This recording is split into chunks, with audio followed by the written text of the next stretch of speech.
Bravo வந்து cool Suresh, மணி எல்லாரும் கூடயும் பேசிட்டு இருக்காங்க. அப்போ வந்துட்டு செம்மையான உண்மைகள் எல்லாம் புட்டு புட்டு வைக்கிறாங்க. அதான் என்ன சொல்கிறாங்க அப்படின்னா, இங்கேருந்து போயிட்டு நான் வந்து கண்டிப்பாக அர்ச்சனா கூட ஒரு ஃப்ரெண்ட்ஷிப் மெயின்டைன் பண்ணுவேன். இங்கேயே எனக்கும் அவங்களுக்கும் ஒரு நல்ல பாண்டு டெவலப் ஆகிடுச்சு. ஸோ கண்டிப்பாக அந்த பாண்டை நான் டெவலப் பண்ணுவேன். அர்ச்சனா கூட செம்மையான ஒரு ஃப்ரெண்ட்ஷிப் மெயின்டைன் பண்ணுவேன் அப்படின்னு சொல்கிறாங்க.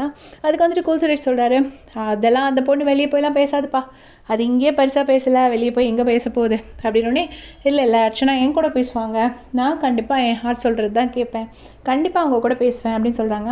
அதுக்கப்புறமா கூல் சுரேஷ் சொல்கிறாரு, விசித்ரா மேம்லாம் பேசவே மாட்டாங்க, அவங்கெல்லாம் சும்மா டிஆர்பிக்காகவும் கேமராக்காகவும் பேசுகிறவங்க, வெளியே போனால் எங்கே கேமரா இருக்கும், ஸோ டெஃபினட்டாக பேச மாட்டாங்க அப்படின்னு சொல்லிட்டு கூல் சுரேஷ் சொல்கிறாரு. சொன்னோடனே பிராவோ சொல்கிறாங்க, சரி அதெல்லாம் எனக்கு தெரியாது, நான் கண்டிப்பாக அர்ச்சனா கூட பேசுவேன், ஏன்னா அவங்களுக்கும் எனக்கும் நல்ல பாண்டிங் இருக்குது. அண்ட் அர்ச்சனா வந்து சும்மா இல்லை, இந்த வீடு எப்படி இருந்துச்சுன்னா, மாயா அவங்க கேங் வந்து என்ன சொன்னாலும் யாரும் எதிர்த்து பேச முடியாது, அவங்க சொல்கிறது தான் நடக்குங்கிற மாதிரி இருந்துச்சு.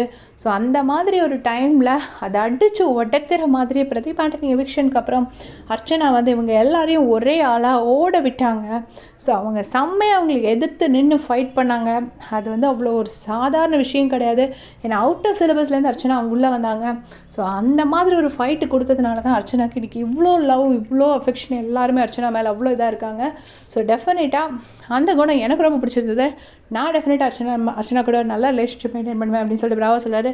சரி, பிராவோ சொன்னதை பற்றி நீங்கள் என்ன நினைக்கிறீங்கன்னு உங்கள் கமெண்ட்ஸில் சொல்லுங்கள். தேங்க்ஸ் ஃபார் வாட்சிங்.